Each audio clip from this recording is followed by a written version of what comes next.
The clearing reappeared around her, and the second spirit stood before her once more. You have faced your fears and stood firm, it said, its voice calmer now. Few possess such strength of heart. You may proceed to the final trial. The spirit faded, leaving Chioma alone again. Her legs felt weak and her chest ached, but she took a deep breath and steadied herself.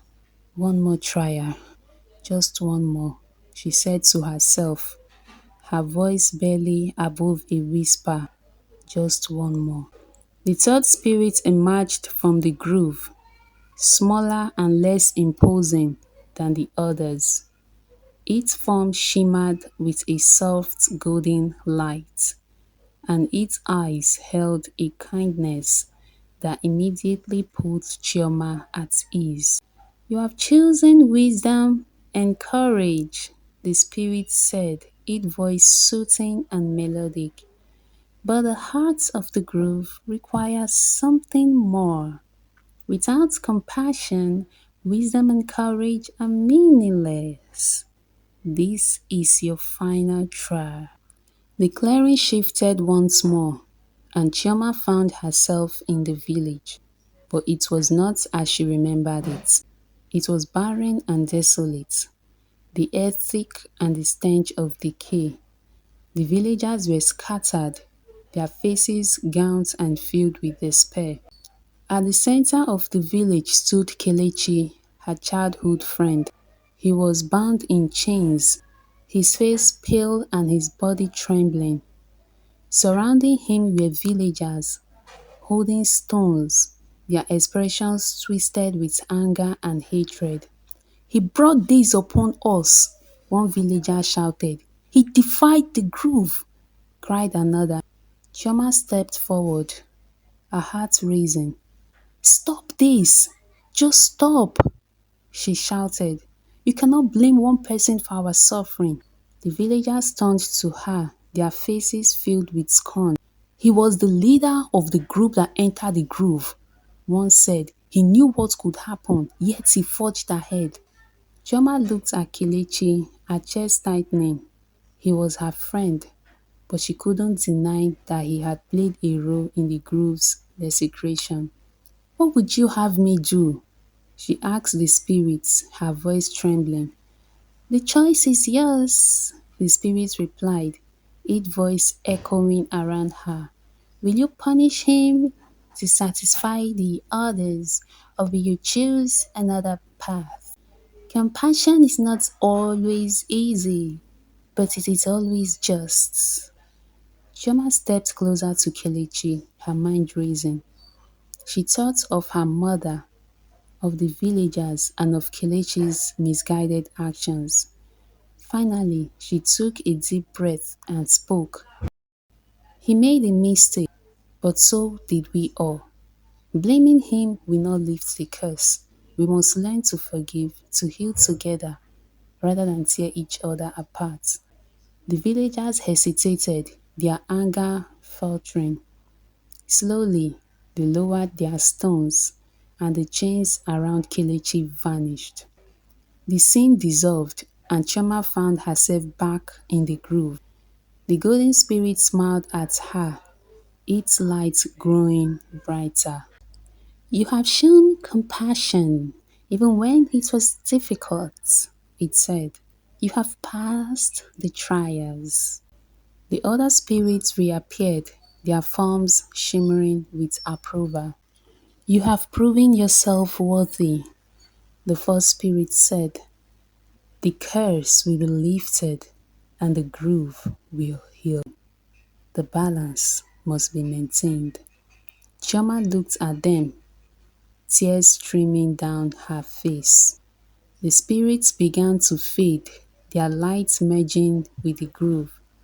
The ancient tree at the groove's heart glowed brighter, its branches stretching toward the sky. Chioma felt a warmth spread through her. The groove had forgiven. She stood in silence, our hearts pounding with relief and triumph. The whispers of the groove faded, replaced by a serene calm that seemed to embrace her. Taking a deep breath, she turned and began her journey back to Kintoro. The path through the forest was no longer menacing. The once tangled roots and vines seemed to part for her, as if the grove itself was guiding her home. As Chioma emerged from the forest into the open fields, the first rays of dawn broke over the horizon. The air was fresher, the earth damp with dew, and the sounds of birdsong returned, filling the once silent land. When she reached the village square, it was still quiet. The villagers, weary from their struggles, were only beginning to stir. But as Chioma approached, she saw a small group huddled near the central well.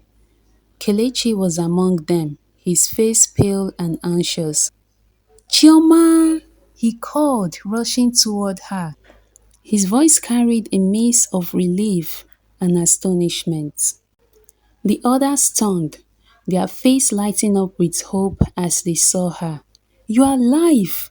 Kelechi said, his voice trembling. "We thought—" "I'm fine," she interrupted gently, her voice firm but kind. "And so is the village." Her words drew murmurs of confusion.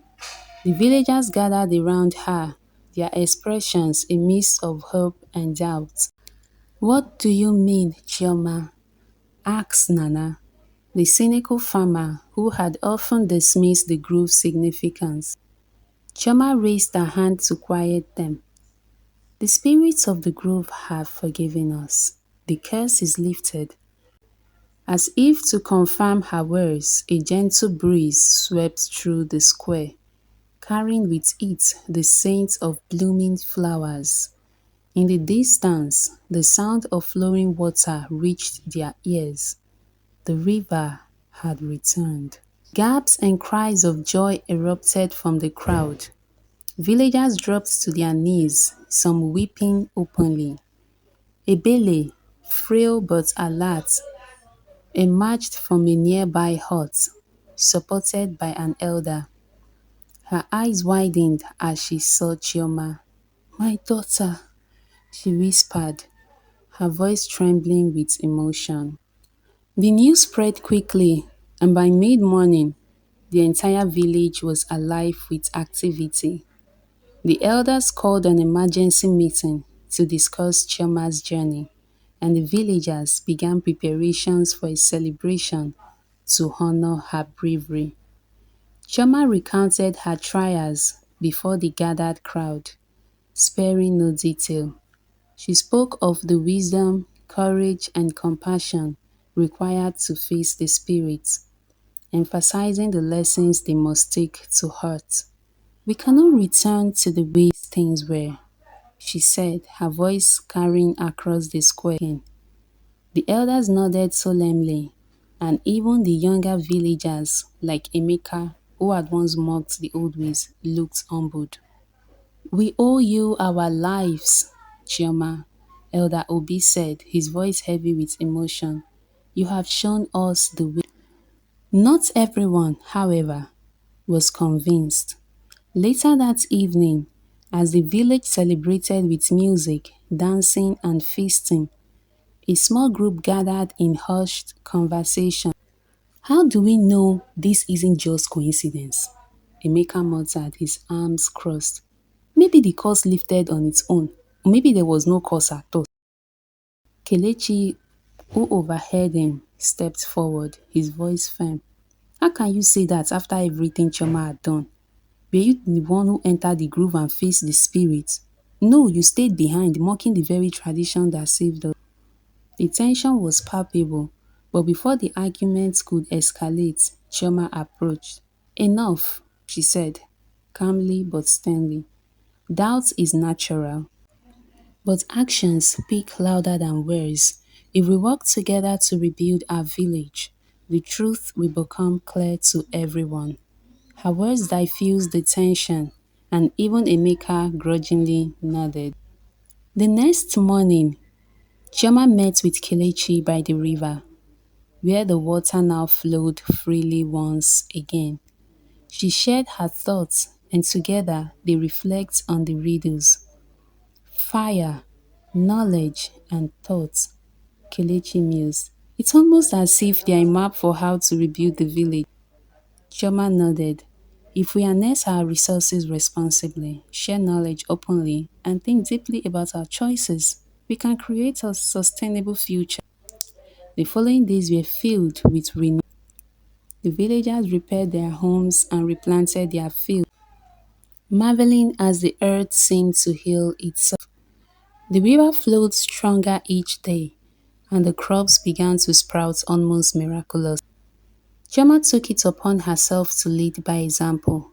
She worked alongside the villagers, teaching them sustainable practices to avoid repeating past mistakes. She also spent time with the elders, learning more about the ancient customs. Kelechi, ever at her side, proved to be a steadfast ally. Their bond grew stronger, and the villagers began to notice the unspoken affection between them. You found yourself a fine partner, Chioma, Ebele teased one evening as they shared a quiet meal. Chioma laughed, her cheeks flushing. We will see, Mama. For now, there's still much to be done.